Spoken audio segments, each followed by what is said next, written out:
Chapter 7. Ammon finds the land of Lehi-Nephi, where Limhi is king. Limhi's people are in bondage to the Lamanites. Limhi recounts their history. A prophet, Abinadi, had testified that Christ is the God and Father of all things. Those who sow filthiness reap the whirlwind, and those who put their trust in the Lord will be delivered. About 121 BC.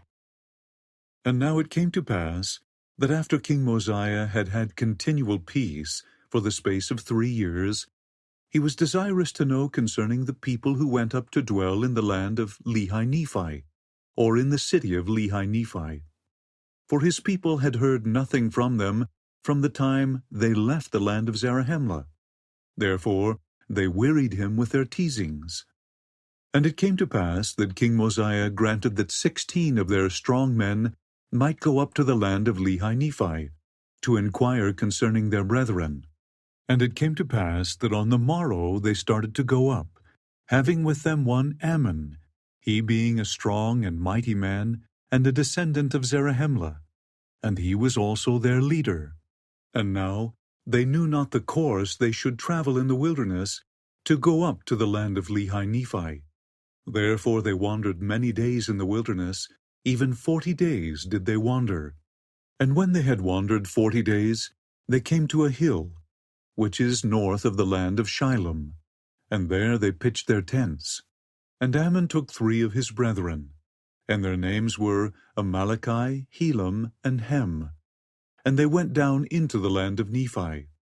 And behold, they met the king of the people who were in the land of Nephi, and in the land of Shilom. And they were surrounded by the king's guard, and were taken, and were bound, and were committed to prison. And it came to pass, when they had been in prison 2 days, they were again brought before the king, and their bands were loosed, and they stood before the king, and were permitted, or rather commanded, that they should answer the questions which he should ask them. And he said unto them, Behold, I am Limhi, the son of Noah, who was the son of Zeniff, who came up out of the land of Zarahemla to inherit this land, which was the land of their fathers, who was made a king by the voice of the people. And now I desire to know the cause whereby ye were so bold as to come near the walls of the city, when I myself was with my guards without the gate. And now for this cause have I suffered that ye should be preserved, that I might inquire of you, or else I should have caused that my guards should have put you to death. Ye are permitted to speak. And now when Ammon saw that he was permitted to speak, he went forth and bowed himself before the king. And rising again he said, O king, I am very thankful before God this day that I am yet alive, and am permitted to speak. And I will endeavor to speak with boldness. For I am assured that if ye had known me, ye would not have suffered that I should have worn these bands.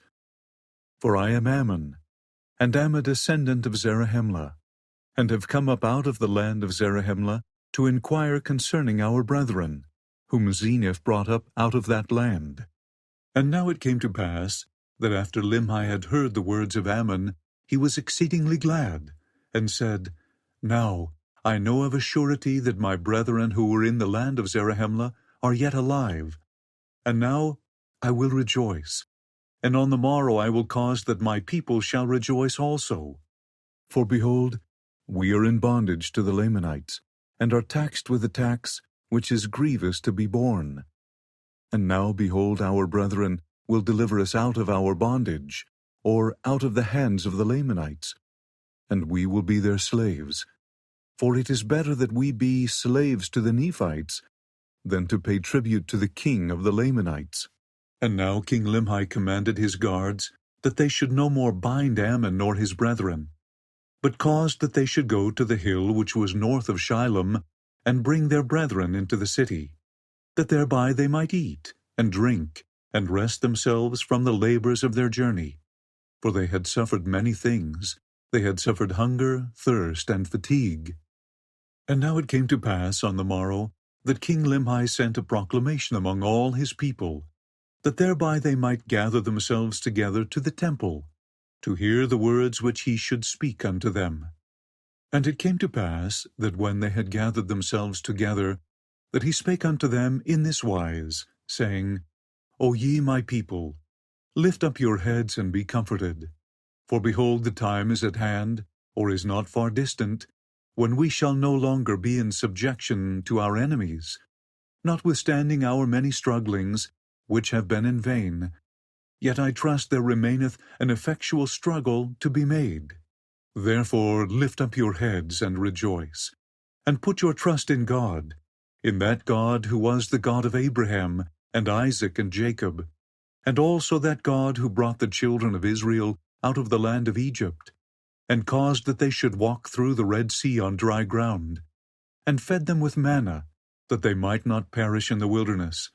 And many more things did he do for them. And again, that same God has brought our fathers out of the land of Jerusalem, and has kept and preserved his people even until now. And behold, it is because of our iniquities and abominations that he has brought us into bondage. And ye are all witnesses this day, that Zeniff, who was made king over this people, he being overzealous to inherit the land of his fathers, therefore, being deceived by the cunning and craftiness of King Laman, who having entered into a treaty with King Zeniff, and having yielded up into his hands the possessions of a part of the land, or even the city of Lehi-Nephi, and the city of Shilom, and the land round about. And all this he did for the sole purpose of bringing this people into subjection, or into bondage. And behold, we at this time do pay tribute to the king of the Lamanites, to the amount of 1/2 of our corn, and our barley, and even all our grain of every kind, and 1/2 of the increase of our flocks and our herds, and even 1/2 of all we have or possess, the king of the Lamanites doth exact of us, or our lives. And now, is not this grievous to be borne? And is not this our affliction great?